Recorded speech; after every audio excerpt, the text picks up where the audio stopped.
I am what you would call a savant. Numbers appear like shapes to me. For instance, if you were to ask me, what is the square root of 3,365? I could immediately picture 3,365 as a sort of three-dimensional hovering pyramid.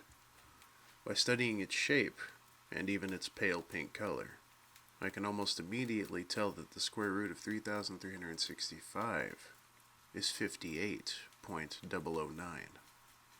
The math just clicks into place. It's really hard for me to explain, but I can use my imagination shapes to process almost any equation. I've always been able to. This mental talent of mine is what has landed me many scholarships, bursaries, and I'm on track for a pretty cushy tenured position at the University of... Life has been very generous overall as a result, and I wish it could have stayed that way.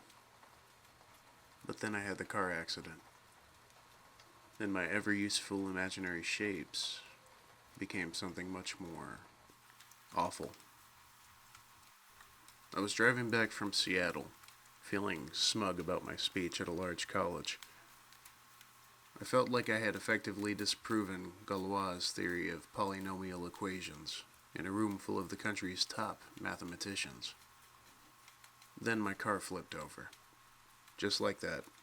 Car accident. Never saw it coming.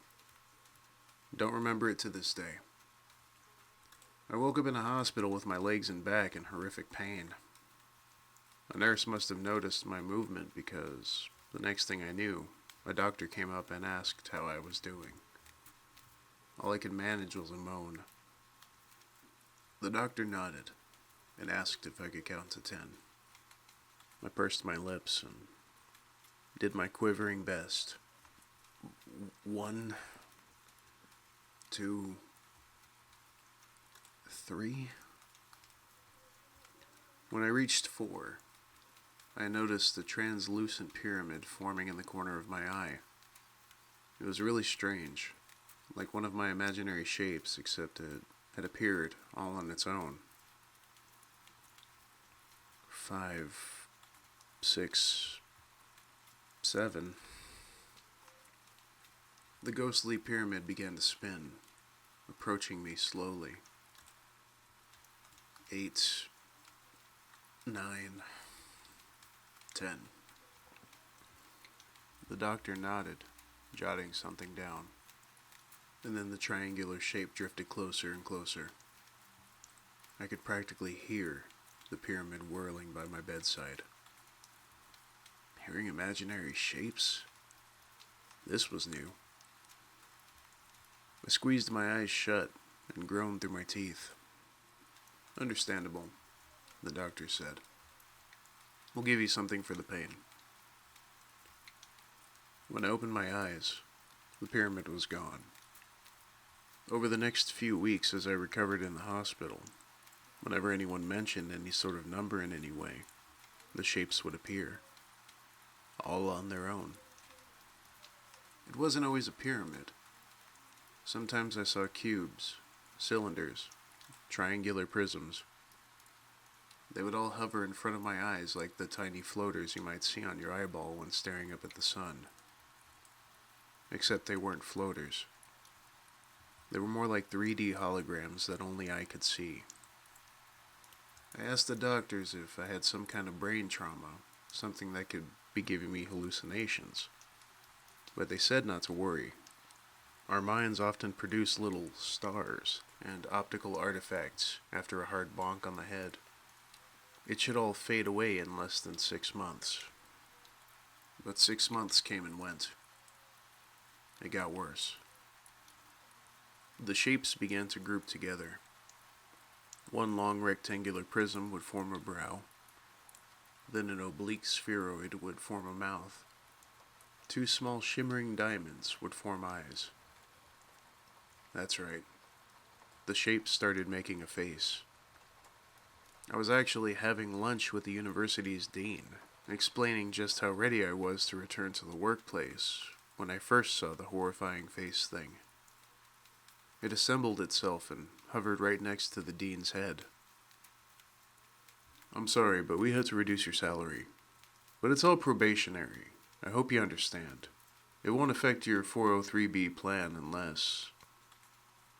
David? Hello? Are you with me?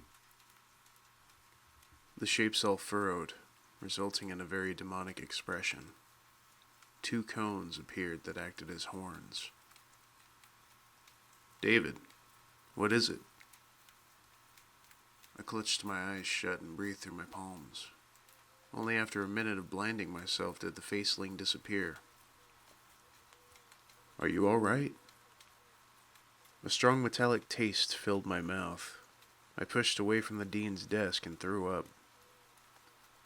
After several awkward minutes and apologizing profusely, I explained that it must have been my concussion acting up. The dean nodded with a resigned frown. Right. Let's give it some more time. But time only made it worse. Not long after, in the middle of the night, I was woken up by the sound of wind chimes, delicate, ephemeral wind chimes. A dark shadow crossed behind my dresser and I recognized that same hovering faceling. Its eyes were gleaming. It inched out, warping its ovoid mouth as if to mimic the shapes of talking. The voice was the most sterile, synthetic tone I had ever heard, as if a computer had been mimicking the voice of another computer, which had been mimicking the voice of another computer, which had been mimicking the voice of another computer, ad infinitum. Show me. The words came warbling. I sprung up in a cold sweat. What? Show me. I closed my eyes and stuffed in my AirPods with white noise on full blast. It was the only way to ignore the voice that wasn't really there. I thought, all these shapes had to just be in my head, right? Since I was a child, my trick for falling asleep was to count sheep, so that's what I did. 1, 2, 3. But the adorable cartoon sheep in my mind's eye began to morph. Their wool stretched out into long strands of barbed wire, shimmering, angular wire that lengthened with each number I counted. After 8, I stopped counting. The barbed wire collapsed and coiled around the bleeding animal's soft flesh.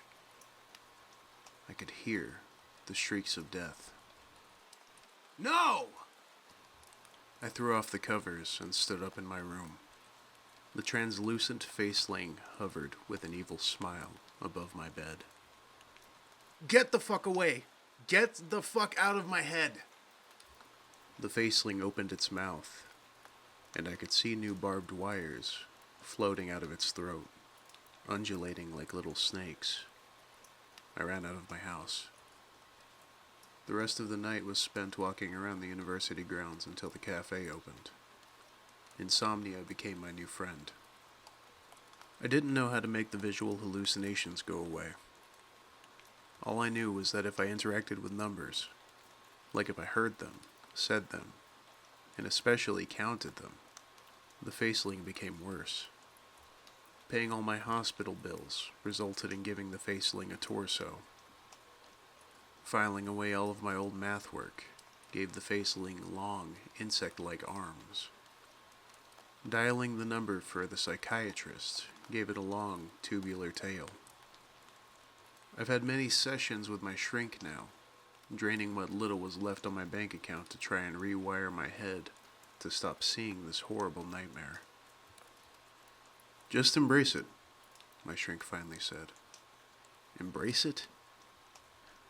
You've tried everything to make it go away. Why don't you listen to see what it wants? What do you mean? It could be your subconscious trying to purge something. If you just let it run its course, it could finally leave you alone. I thought about what the faceling wanted. All it ever said was, show me. Which never made any sense because what could I possibly have to show? Can you try drawing it? my shrink asked at the end of my session. Maybe if I could see what you're seeing, I could be of more use. And then everything fell into place. It wanted to show itself. The faceling wanted to be presented. It was saying, "Show me." I drew some rough sketches of a snake creature with a demon face and bug legs. The psychiatrist admitted that it looked pretty unsettling, but she and I both knew an amateur drawing wasn't its true form.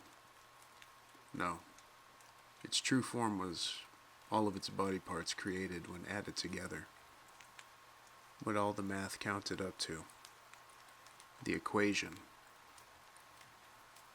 My connection with University of at this point was tenuous at best, because my mathematical brilliance had not quite returned to its previous state. The faculty was not exactly excited to have me back. But when I told them I had a breakthrough, that I discovered a formula to end all formulas, they let me have a guest lecture at the STEM hall. A couple of curious students trickled in for my lecture. Some of the old professors sat in the back. I explained that I would reveal my theory once I had written it all down on the whiteboard behind me. It would make better sense that way.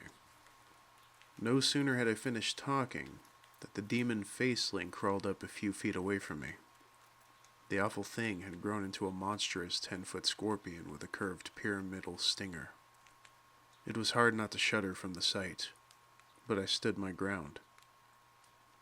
"I'm not afraid of you," I said to myself.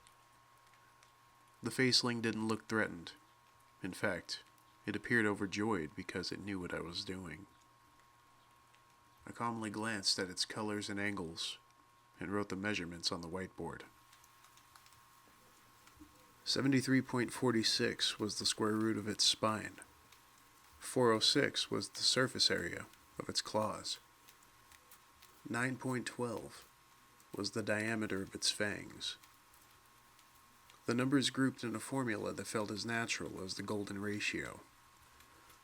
Except instead of eliciting the feeling of completedness or beauty, I started feeling sick to my stomach. "What is this?" one of the professors asked from the back. "Is this related to Galois' theorem?" I continued to write without stopping. I was in a flow state, and there was no room for second guesses. I heard gagging from the back. A few students were feeling sick. "David, what are these numbers? Bring us up to speed here." But I couldn't stop. My hand kept writing, even though the audience behind me started to writhe and vomit. I did not look back for any glances. The math had to be written out. "Are you bleeding?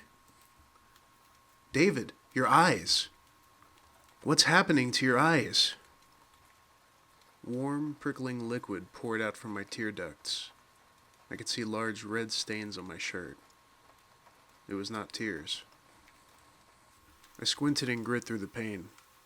The fiery heat in my vision was relentless, but I had to push forward. "For the love of God, David, what is this? They're passing out, the students. David, stop!" I added brackets, exponents, and a couple of Greek letters. I was channeling all the numbers from the faceling I could grasp. I understood them perfectly. On the very last line, my formula came to a close. Omega is congruent to 4 times 23.666 times delta. "David, what is the meaning of this? What is this equation?" I wiped the blood from my eyes and cleared my throat. The lecture was filled with worried expressions and nausea. "It's a mathematical representation," I said. "For what?" I didn't know how else to put it, so I just slipped the word out. "Evil." There came the screeching of 1,000 slaughtered lambs. Everyone's jaws dropped. The massive scorpion faceling, which had been translucent this entire time, suddenly became opaque. Everyone could see what I could see. Jesus Christ! What in the world is that? Like a tornado of violent shapes, the faceling lunged forward and gored the front row of attendees. Anyone who tried to run was skewered by its pyramid stinger. I stood in frozen awe, stupefied by what I had wrought. The faceling skittered across the seats and punctured every supple neck it could find. I watched as it gripped the shoulders of the oldest professor I had known, and then bit off his head. Blood splattered across the mahogany steps. Bodies crumpled to the floor. When the demon had finished its massacre, the face shapes reconfigured into a knowing smile. "I have been shown," it said. Then, as if struck by a breeze, all of the triangles, pyramids, and cubes comprising the creature broke apart. They shot past me through the window on my left. Glass shattered, and I watched as the raw arithmetic drifted out into the sky. The shapes had soared out, like a storm of hail. The university was on lockdown for weeks after the occurrence. The incident to this day has never been released to the public. 6 students and 3 professors had been killed by something the authorities internally called a disastrous force. Though outwardly, they've just called this a school shooting. I pretended I too had passed out and had no explanation for what happened. But I know what I did. I had removed the equation from my mind and spilled it out into the world. Like a useful fool, I had inadvertently spread this evil. I posted this story here so that others could be warned. If anyone encounters a strange set of numbers on a calculator, or a spreadsheet that fills off, or a rogue pyramid spinning in the middle of your vision, let me know. Whatever this entity is, it thrives on digits. It thrives on math. It wants to use arithmetic to spread itself and wreak untold havoc. Whatever you do, don't interact with it. Don't look at it. Don't listen to it. And for God's sakes, if you think something is wrong, if you've had a car accident and you're seeing shapes, do not count to 10. It only makes it worse.